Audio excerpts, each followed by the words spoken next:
Bonjour à tous, aujourd'hui je vais vous montrer comment on fait un porte-clés, une trousse à clés en forme de pochette à clés avec un bouton pression et puis une petite poche pour pouvoir mettre le badge d'alarme. Alors pour ça, il me faut donc un tissu extérieur. J'ai utilisé du thermocollant pour le rigidifier un petit peu. Il nous faudra aussi donc un tissu extérieur. Et donc pour les découpes, je me suis découpé un patron aux dimensions vraiment à votre goût. Puis il faudra du tissu donc pour faire les anses et la poche. Et puis évidemment, il faudra donc des pressions et la pince qui va avec. Donc pour pas que ça s'effiloche, pour couper mes tissus, j'ai utilisé des ciseaux cranteurs. Alors là, je vais faire déjà les anses. Donc c'est vrai qu'on a des petits appareils qui font des petits biais qui sont très bien. Moi j'utilise toutes mes mains et le fer à repasser. Je trouve ça vraiment, je trouve que c'est le mieux, le plus précis.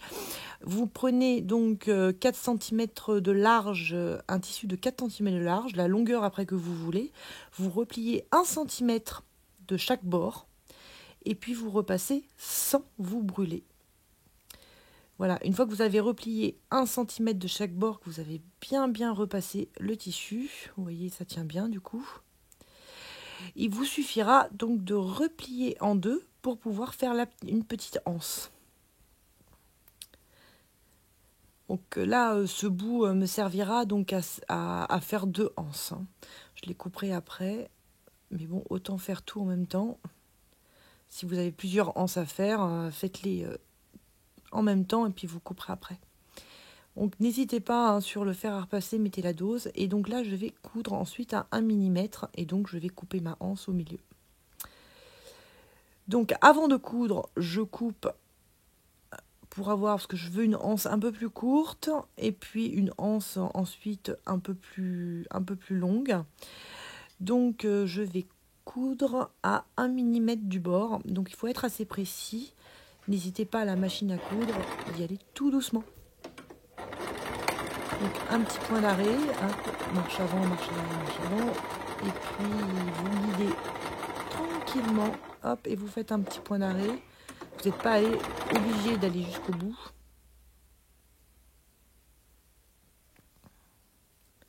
Parce que de toute façon, ce sera inséré dans la couture.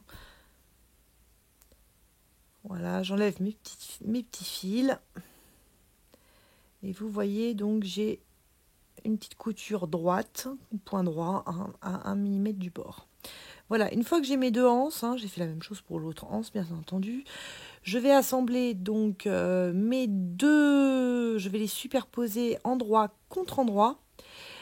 Et je vais donc coudre le bas, mais alors je ne vais pas tout coudre parce que je vais laisser donc une ouverture pour, je vais juste coudre les deux bouts. Les deux petits bouts, c'est tout. Voilà, et pour laisser une ouverture ensuite qui servira à retourner mon ouvrage.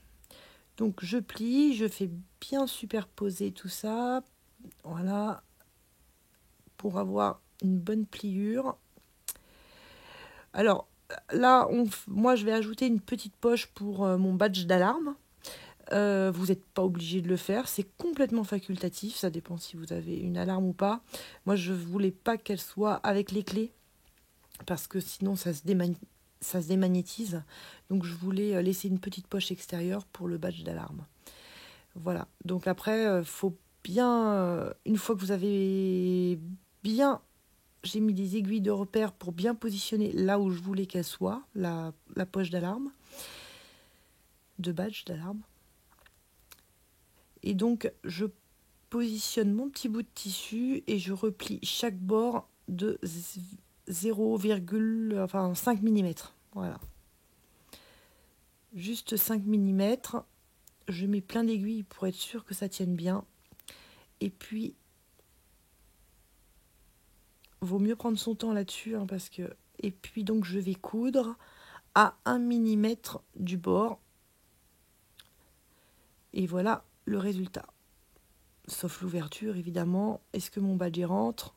Yes, il rentre, tout va bien. Voilà.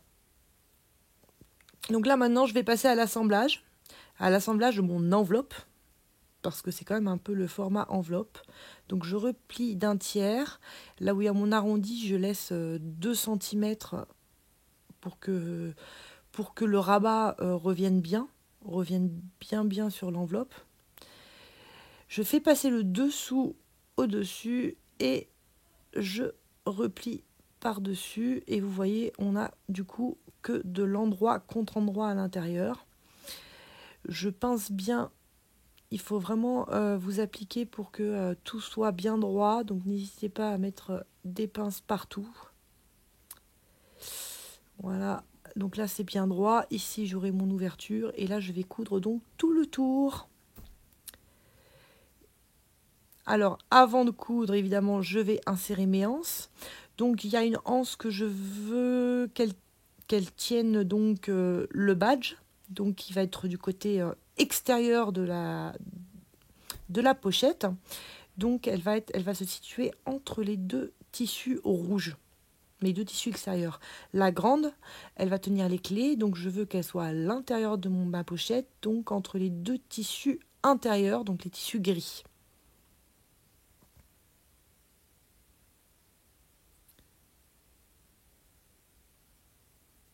Et donc là maintenant, je vais coudre tout le tour, sauf là où il y a l'ouverture évidemment. Voilà, une fois que j'ai cousu, vous voyez bien là les coutures, j'ai cousu à 1 cm du bord. Je préfère, comme ça je suis sûre de prendre tous les tissus. J'enlève le surplus.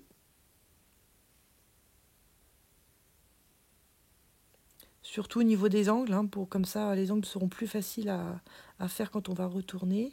Et là vous voyez, j'ai mon ouverture. Je vais donc retourner mon ouvrage.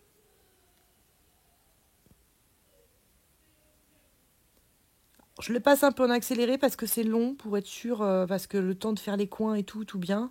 Il faut vraiment prendre son temps là-dessus et puis pour que les coins ils soient bien et notamment l'arrondi du rabat.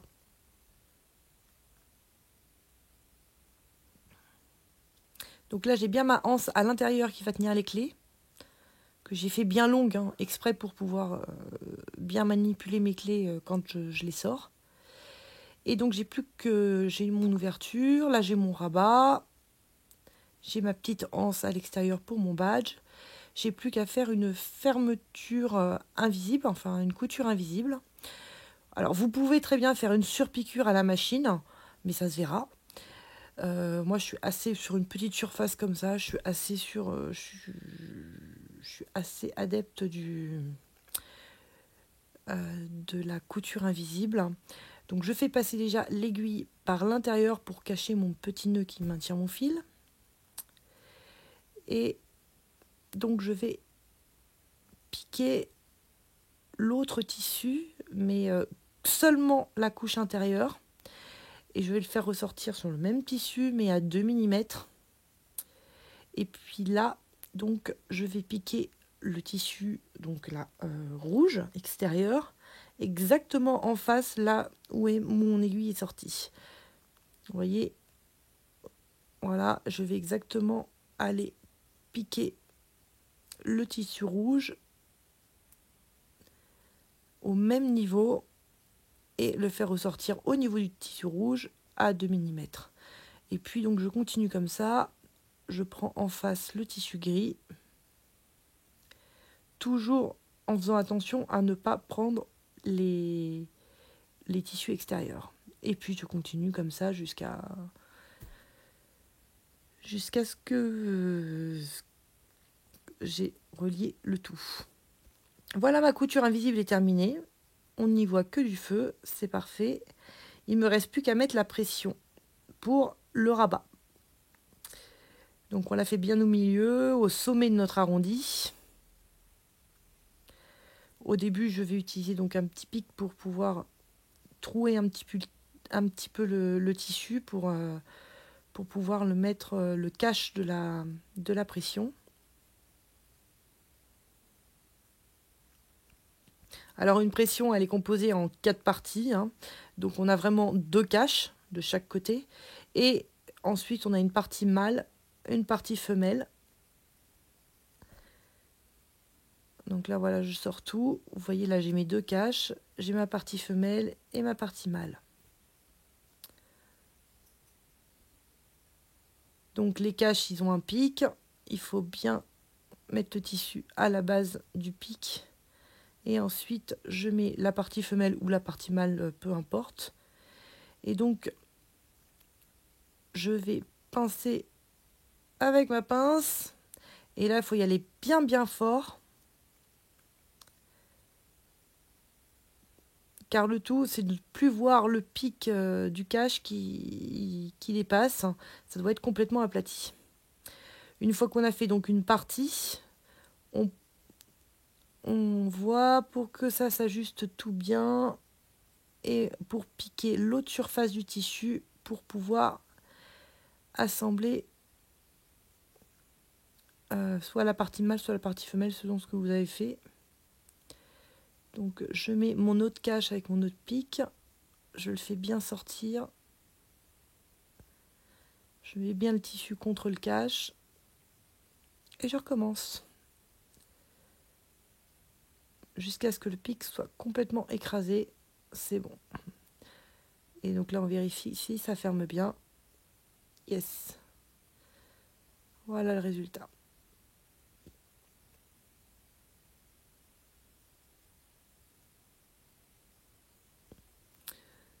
Donc voilà, là maintenant j'ai rempli avec mes clés. Vous voyez, j'ai tout un tas de clés, ça rentre, c'est nickel. Voilà, et j'ai fait une anse assez longue pour pouvoir tourner ma clé dans la porte, parce que sinon c'est assez gênant. Et puis donc derrière, hop, j'ai mon badge. Bon, j'ai aussi le porte-clés de mes des photos de mes enfants, mais j'ai aussi mon badge alarme. Voilà. Donc je peux laisser sorti ou que je peux rentrer quand je mets ma pochette à clé dans mon sac.